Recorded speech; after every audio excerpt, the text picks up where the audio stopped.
현재 러시아의 언론이 삼성이 직원들을 빠르게 증가시키고 있다는 소식을 전했습니다. 국제 정세가 급속하게 악화되어 가고 있는 이 상황에 러시아의 이러한 보도는 매우 뜻밖인데요.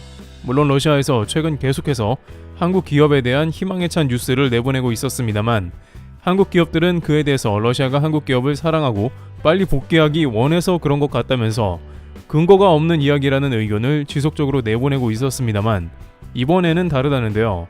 직원을 어떻게 늘렸다는 다소 구체적인 이야기와 더불어 삼성에서 곧 러시아 오픈을 하지 않겠냐는 것입니다. 러시아에서는 어떠한 보도가 나가고 있으며 삼성은 이에 대해서 무슨 반응을 보이는지 궁금한데요. 일단 한국에서는 최근 푸틴의 폭주 때문에라도 이런 이야기는 더욱 와닿지 않는 면이 있는 것도 같습니다. 우크라이나군이 최근 파죽지세로 러시아를 밀어붙여 병합지 4곳이 모두 뚫리고 있다는 것입니다. 영국 일간 가디언에 따르면 러시아가 우크라이나 점령지를 자국 땅으로 선언하자마자 전선이 잇따라 뚫리면서 블라디미르 푸틴 대통령의 체면이 크게 구기고 있다는 보도가 나간 것입니다. 우크라이나군은 동부 전선에서 대승을 거둔 데 이어 남부 헤르손 주에서도 러시아군 방어선을 뚫는 데 성공하면서 기세를 올리고 있고 특히나 최근 미국의 재래식 무기 재고가 소진되고 신식 무기 입고 소식이 들려오면서 더욱더 러시아가 전선에서 밀려나고 일부 병합지는 심지어 탈환될 위기에 처해 있다는 것입니다. 안 그래도 러시아 장병 보급이 끊기고 고립되며 어려운 상황 때문에 재빠른 합병을 선언했습니다만 결국 이러다가 전선에서 크게 밀리면서 푸틴이 자칫 핵 버튼을 누르는 게 아닌가 하는 우려가 드는 것입니다. 뉴욕타임즈는 지금으로선 푸틴 대통령이 핵무기를 쓰려는 동향은 관측되고 있지는 않지만 잇따른 패배와 징집령 등으로 인한 내부 불만을 잠재우기 위해 그가 전술핵을 사용할 우려가 전쟁 초기보다 훨씬 커지고 있다며 미 국방부에서 핵 동향을 살피느라 매우 분주해졌다는 것입니다. 실제 미국의 정보 소식통은 러시아가 북극해에서 종말 핵실험을 하려고 무력 시위 준비 중이라고 했습니다. 따라서 이렇게 우크라 사태가 중대한 상황이 나오며 러시아 사업도 위태로워지는 게 아닌가 하는 것이죠. 특히 최근 폭스바겐이나 닛산마저 러시아를 최종 철수하는 것으로 결론이 나고 있는 국면이 나오면서 한국의 현대차를 비롯해서 삼성 등이 마지막까지 과연 남을 것인가도 기수가 주목되는 것입니다. 그런데 정작 한국 기업들은 소위 재코가 석자인 상황이라는 지적도 잇따르고 있는 모습입니다. 미국의 전방위적인 IRA 압박으로 인해서 이제 한국 기업들의 피해가 가시화되기 직전인 것입니다. 이미 현대차 같은 경우 판매량에 영향이 생길 예정이니 대책 혹은 할인 프로모션 같은 것을 검토하라는 미국의 딜러사들의 공문이 내려왔다고 전해지며 자동차 분야는 벌써 타격이 시작됐다는 것입니다. 전기차는 워낙 현대차의 아이오닉이나 코나 등이 미주나 유럽에서 인기 있을 만한 모델이기 때문에 미국이 한국에 투자까지 받아놓고 기습적으로 IRA를 터뜨린 것으로 확인되는 국면입니다. 미국이 그렇게까지 게릴라전으로 한국의 뒤통수를 치지 않으면 미국이 따라갈 수가 없다는 것입니다. 한편 한국의 삼성전자도 곧 그러한 범주에 들어갈 수 있다는 관측도 잇따르고 있습니다. 미국의 마이크론사는 삼성과 SK하이닉스와 매우 치열한 경쟁을 펼치고 있는 기업입니다만 한국 기업이 1, 2위를 차지하고 만년 3위인 마이크론은 미국의 반도체 세계 최고 지위를 추구하고 있습니다. 이는 실제 최근 미국의 반도체 과학법을 바이든 대통령이 서명하며 나온 말이기도 합니다. 미국 텍사스주는 막대한 세제 혜택을 주면서 삼성 공장을 짓고 인원을 고용하기로 했습니다만 결국 반도체 과학법에서 삼성이 제대로 된 지원을 못 받을 가능성이 상당히 존재하고 있다는 것입니다. 이는 명분상으로 대중국 견제법이기 때문에 중국에 라인이 있는 삼성과 하이닉스가 피해를 볼 가능성이 크며 그 구실로 반도체 과학법의 550억 달러 보조금은 모두 미국 업체에 돌아갈 가능성이 클 것으로 보입니다. 물론 마이크론도 중국에 라인이 있지만 자동차 부분 IRA에서 현대차만 뒤통수를 친 모습이었기 때문에 반도체 분야 역시 온갖 수를 동원해서 한국과 대만 등 동맹들만 부당한 대우를 할 가능성이 큰 것입니다. 또한 삼성전자는 미국 내에서도 아이폰 관련해 온갖 소송에 휩싸이기도 했고 지금도 각종 특허 괴물로부터 삼성 모바일 관련해 엄청난 소송이 들어오며 막대한 합의금을 피하기 위해 계속 싸우는 중인 것입니다. 또한 갈수록 미국 중심주의가 정치계에서 득세하며 미국인들이 이를 지지하고 있는 추세이기 때문에 배시원 판결에서 각종 소송이 나면 삼성은 더욱더 불리한 국면으로 가는 게 아닌가 하는 우려도 됩니다. 따라서 이러한 가운데 이제 한국 기업들은 과연 미국 중심의 국제 정세에 모두 맞춰야 하나 싶은데요. 특히 러시아 사태로 인해서 미국 제재에 한국이 동참합니다만 기업에 큰 피해가 오면 얘기가 달라지며 한국을 이용하고 피해를 주며 미국 기업들 살리기만을 하기에 이제 한국 기업들도 각자 도생해야 하는 국면인 것이죠. 바로 이러한 시점에 러시아에서는 삼성전자가 대거 인력을 늘리고 있다는 속보를 전해온 상황입니다. 현재 삼성전자는 사실상 서방의 러시아 제재로 인해 공장을 닫아야만 하는 상황이고 스토어도 닫았습니다. 경쟁사인 애플 역시 애플 스토어를 모두 닫았으며 사실상 영업을 하지 못하고 있는 국면이기도 한데요.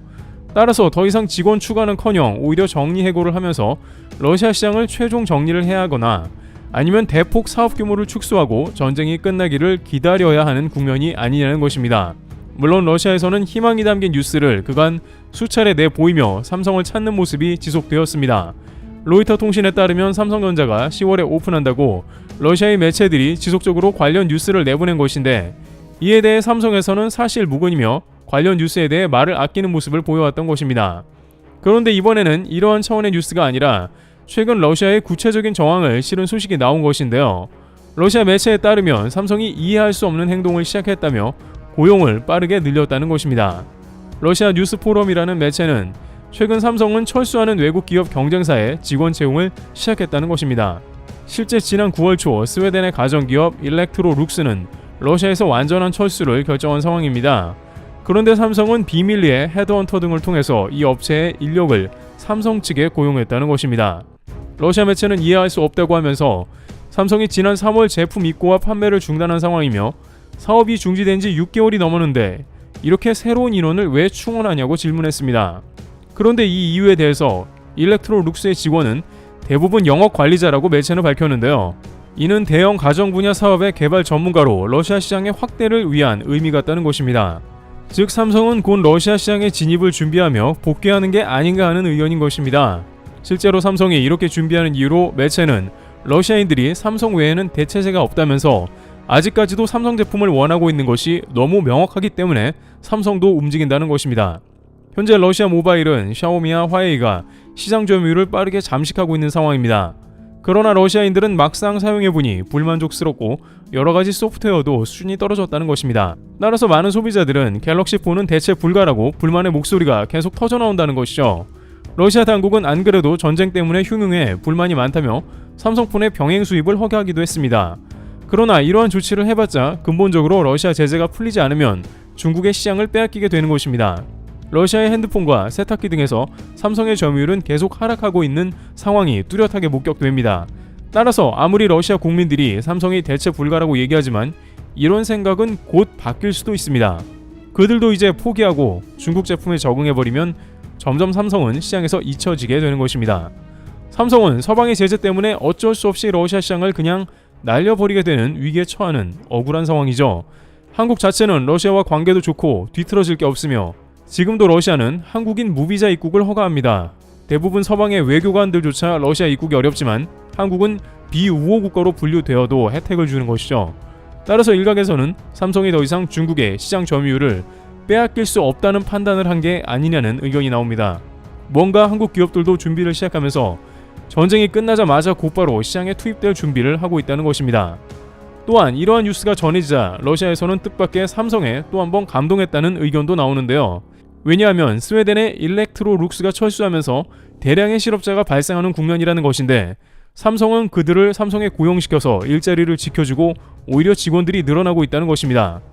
IMF 때 삼성전자와 현대차는 모두가 떠나더라도 남아서 고용을 지키는 모습을 연출한 바 있습니다. 한국 기업이 의리를 지켰다는 것은 다름 아니라 이처럼 남아서 직원들 월급을 주고 생활을 책임진 점인 것입니다. 또한 다른 의견으로는 삼성이 직원들을 일단 스카우트한 다음에 러시아 근처로 본사를 옮길 수도 있다고 예상합니다. 그 스카우트한 직원들은 러시아에 대한 중요한 정보를 알고 있는 사람들에게 삼성으로 불러들였으며 일단 카자흐스탄을 비롯해 러시아와 가까운 국가이면서 제재 대상이 아닌 나라로 빠져나갈 수 있다는 것입니다. 그렇다면 제3국을 통해 우회로 제품을 판매하는 기회를 모색할 수도 있다는 의견이 나옵니다. 현대차도 카자흐스탄에서 라인을 확충하며 러시아에 제품 공급을 할 수 있다는 의견도 나오고 있습니다. 따라서 한국 기업들은 최대한 할 수 있는 모든 경우의 수를 동원해 러시아 시장을 유지하려 노력 중이며 서방 때문에 침해를 당한 한국 기업들의 이익을 보전하기 위해서 고군분투 중이라는 의견이 나옵니다. 물론 이러한 삼성의 움직임은 러시아의 자체적인 해석이므로 삼성의 공식적인 입장은 전혀 확인된 바 없으며 현재는 핵 위협까지 등장하고 기업들은 매우 험난한 결정을 해야 하는 상황이기에 지켜봐야 할 것입니다. 이와 같이 미국은 동맹을 배제하고 자국 중심주의로 제멋대로 하기에 한국도 이런 반대 액션이 필요한 상황으로 보입니다. 러시아 국민들이 애장하는 한국 브랜드를 계속해서 유지하며 지속할 필요성이 커지고 있는 국면입니다. 트래블TV였습니다. 감사합니다.